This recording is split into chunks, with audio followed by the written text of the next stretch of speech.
ভারতীয় গণমাধ্যম আনন্দবাজার পত্রিকার অনলাইন সংস্করণে প্রকাশিত উর্দিতে বাঙালি গণহত্যার রক্তের ছিটে ৫৩ বছর পর বাংলাদেশে ফিরছে সেই পরাজিত পাক ফৌজ শীর্ষক প্রতিবেদনের প্রতিবাদ জানিয়েছে আন্তঃবাহিনী জনসংযোগ পরিদপ্তর আইএসপিআর। প্রতিবেদনটিতে বাংলাদেশ সেনাবাহিনী সম্পর্কে বিভ্রান্তিকর এবং ভিত্তিহীন তথ্য উপস্থাপন করা হয়েছে বলে জানিয়েছে আইএসপিআর।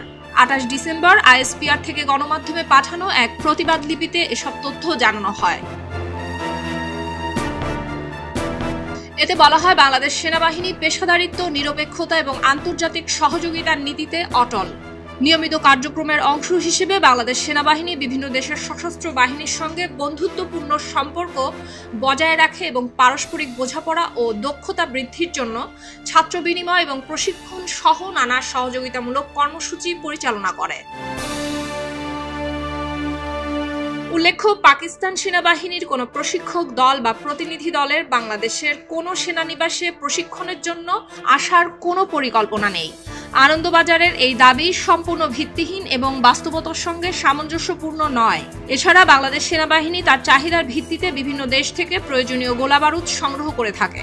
সংবেদনশীল প্রতিরক্ষা বিষয়ে অজ্ঞতাপ্রসূত মতামত অনভিপ্রেত, অযাচিত এবং আপত্তিকর।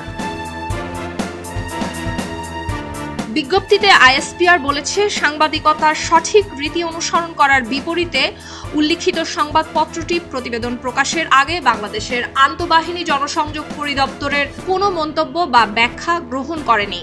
এই উপেক্ষা প্রতিবেদনের নিরপেক্ষতা এবং বিশ্বাসযোগ্যতা নিয়ে গুরুতর প্রশ্ন তোলে। বাংলাদেশ সেনাবাহিনী তথ্যের স্বচ্ছতা এবং সঠিক তথ্য প্রচারের প্রতি প্রতিশ্রুতিবদ্ধ।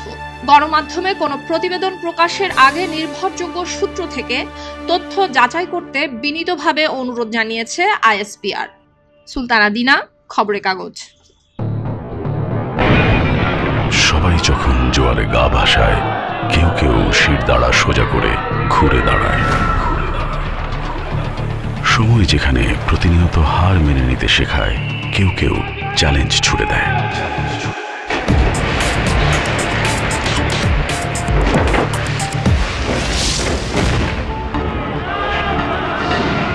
পক্ষপাতের ভিড়ে আজ থেকে কোনো পক্ষ নয়, খবর হবে নিরপেক্ষ।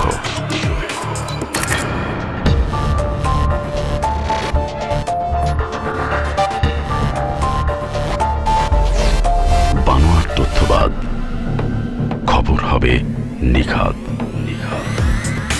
ভেঙে গুজবের শিক, খবর হবে নির্ভীক। এলো মুক্ত চিন্তার স্বাধীন দৈনিক খবরের কাগজ। এখন খবর হবে নিখাত, নির্ভীক, নিরপেক্ষ।